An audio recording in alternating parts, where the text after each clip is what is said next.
정치 고수다 시작하겠습니다. 오늘은 우상호 더불어민주당 전 의원과 정치 현안 짚어보겠습니다. 오랜만에 오셨어요. 네, 안녕하세요. 네, 안녕하세요. 네. 민주당 전당대회 얘기 좀 여쭤봐야 될 것 같아요. 네. 이재명 대표가 압도적인 지지율로 연임에 네. 성공을 하셨습니다. 연임 도전할 때 당내 중진들 반대도 꽤 있었잖아요. 반대라기보다는 좀 네. 만류하는 움직임, 그러니까 이게 괜찮을까? 그러니까 이분이 당대표 되는 일은 이제 쉬운 일이지만 연이어 당대표를 했을 때 너무 민주당에 갇히면 유력한 대선 후보의 외연 확장력이 약해지지 않을까 하는 그런 우려들을 했던 것이고요. 네. 이제 시험대 오른 거죠. 대표는 어차피 뭐 예정된 대로 압도적으로 당선될 거라고 예상했으니까. 근데 이제부터는 이기니까 네.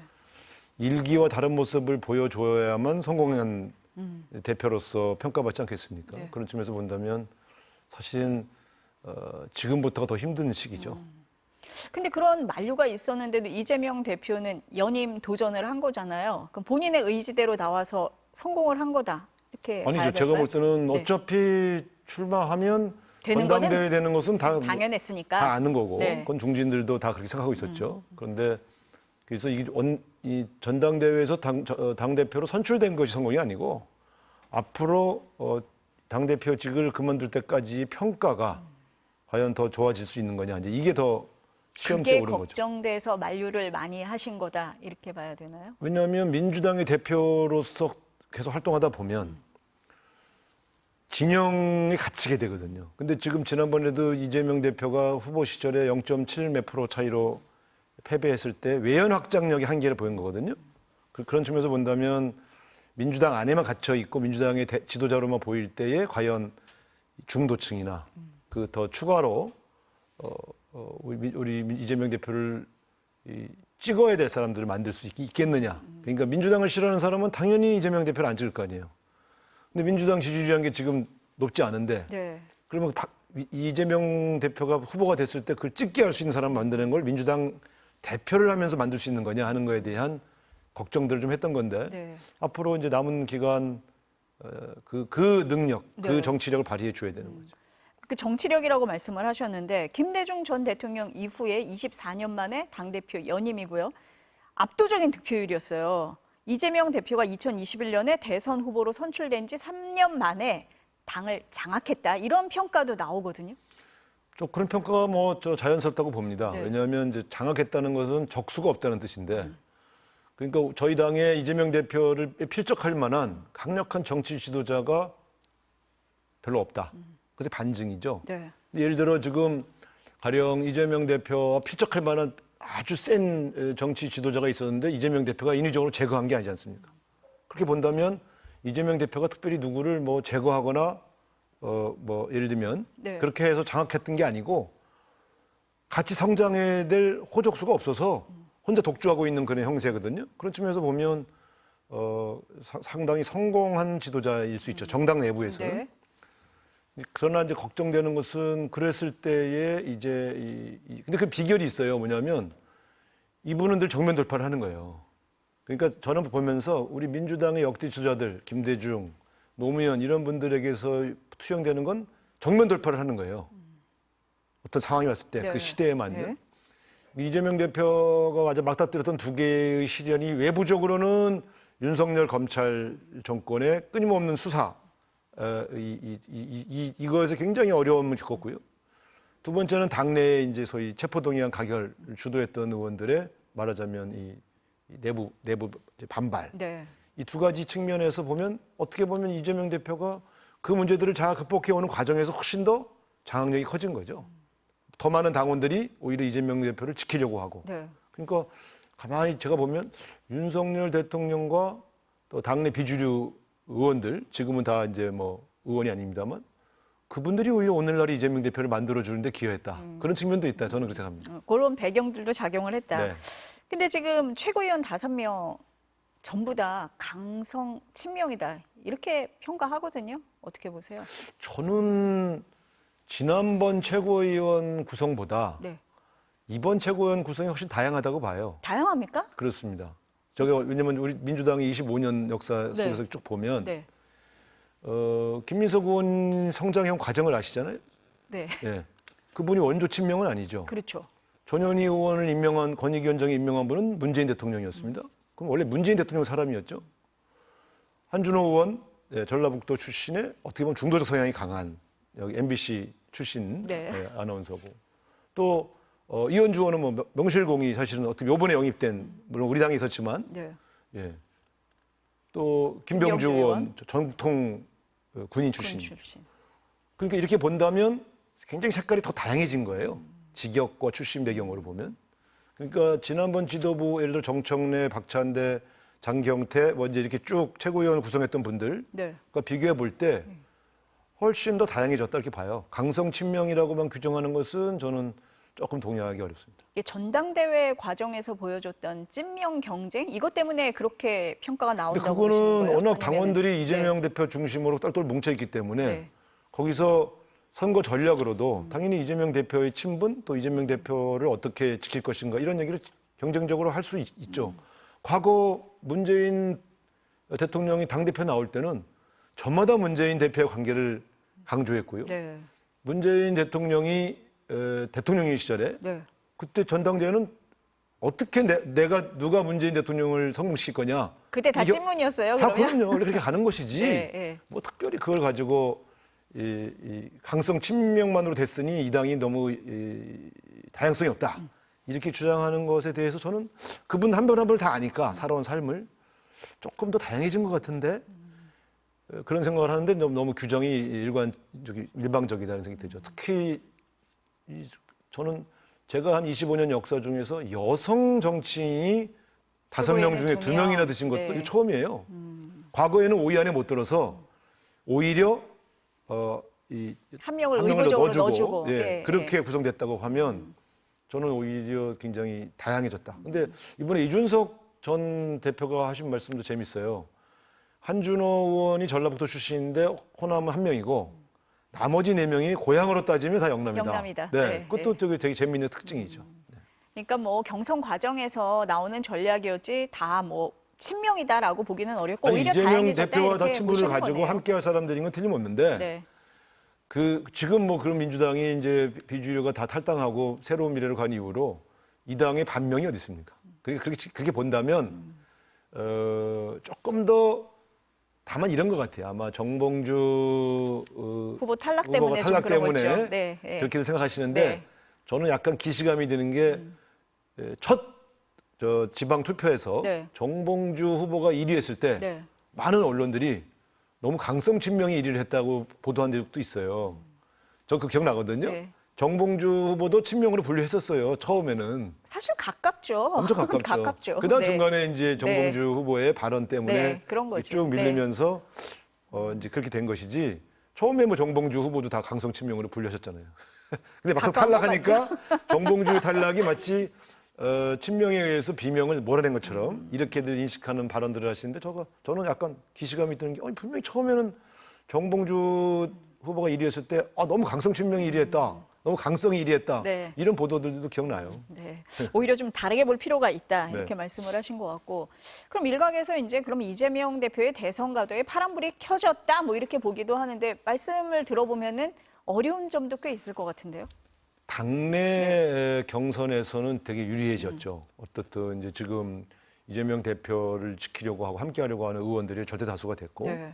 또 당원들도 이재명 대표 중심으로 똘똘 뭉쳐 있는 측면에서 본다면 아마 당내 경선에서는 제일 유리한 분이 아닐까 이런 생각이 듭니다만 지금 저는 오히려 이제 그렇기 때문에 경선보다는 본선에 관한 고민을 시작할 네, 텐데 네. 아까 서두에 말씀드린 것처럼 과연 민주당이라고 하는 이 진영 안에 너무 강하게 붙어 있을 때 이 외연 확장을 어떻게 할 거냐 하는 이런 고민 이것은 굉장히 진지하게 필요하다. 그래서 이제 당원들의 지지만으로 대통령 될 수는 없지 않습니까? 네. 당원이 아닌 분들의 지지도 받아야 되니까 그런 것들을 앞으로 남은 기간에 어떻게 준비하고 어떻게 가시화할지 그게 이제 앞으로 보여주셔야 할 정치력이죠.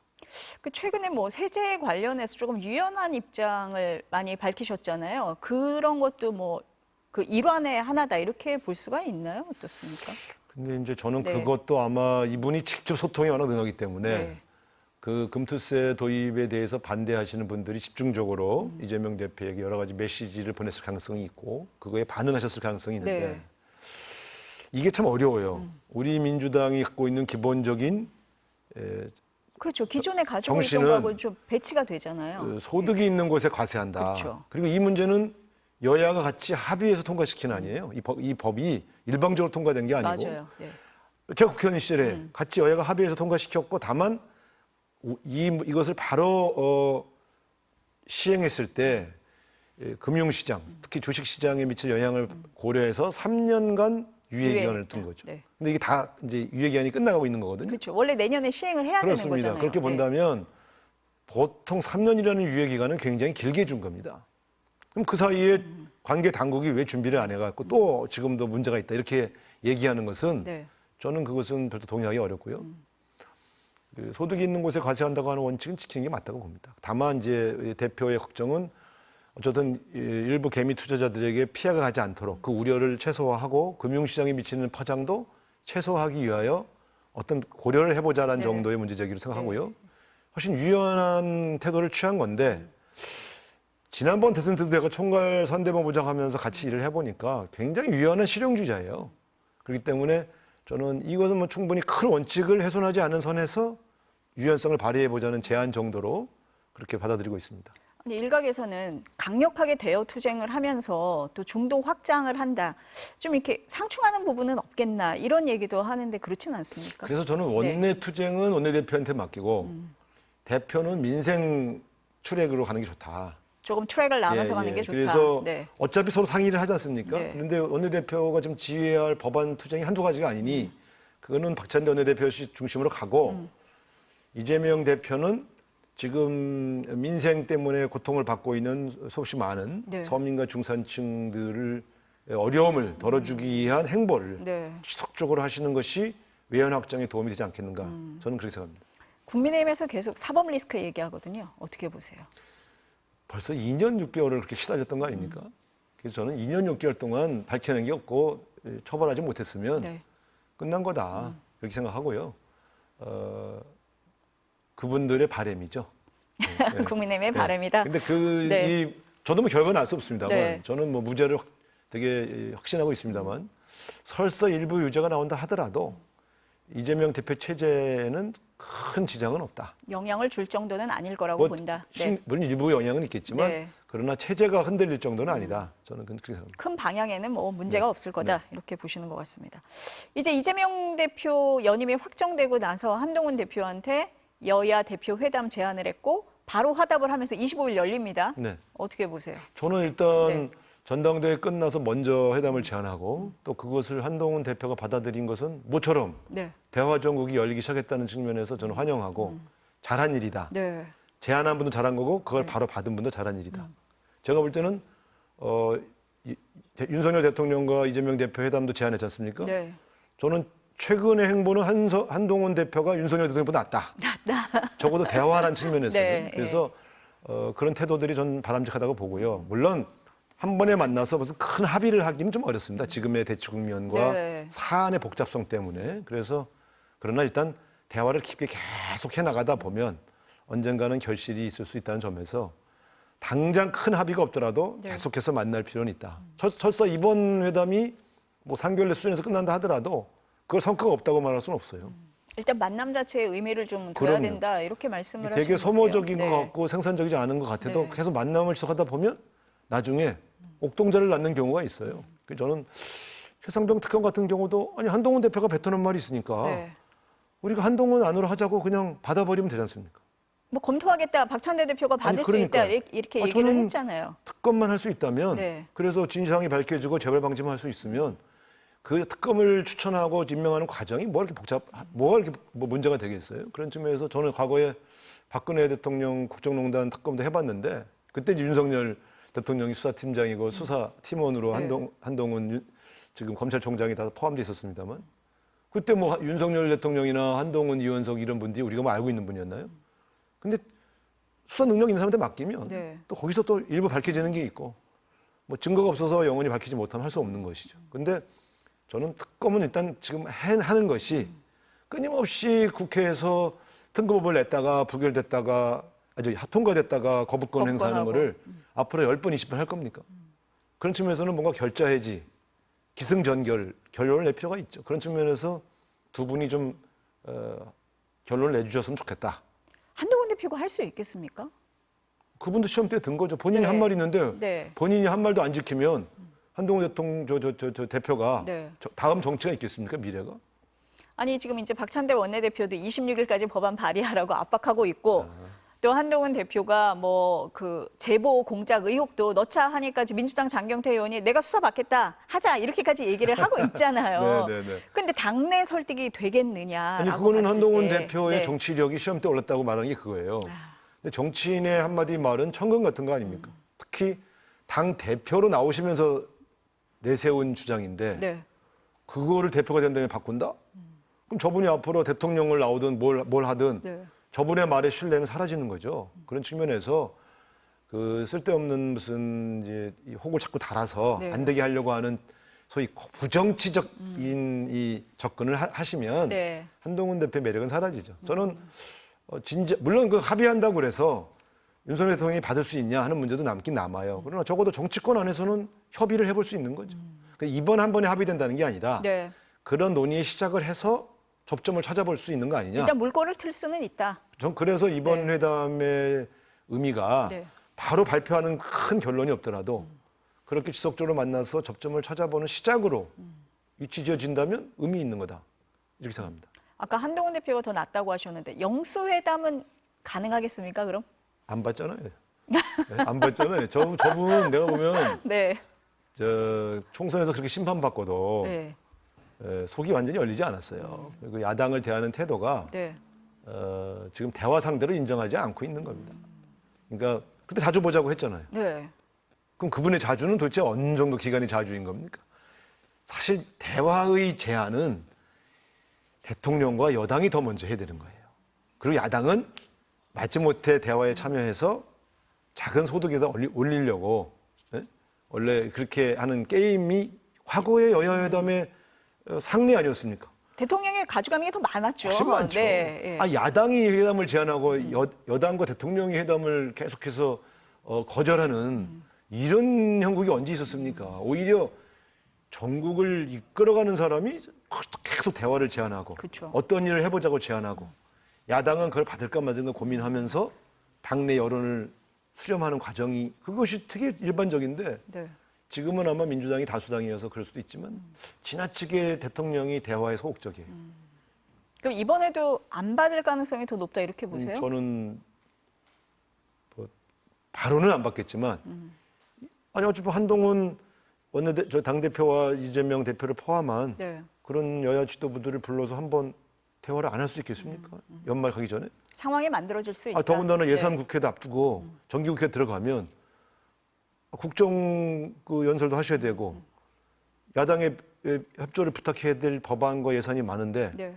언제까지 안 보시겠어요? 그럴 것 같으면 지금부터 봐서 네. 조금 신뢰를 더 쌓아나가는 이런 과정이 필요한데 제가 볼 때 아직까지도 이재명 대표를 범죄자 취급하는 것 같아요.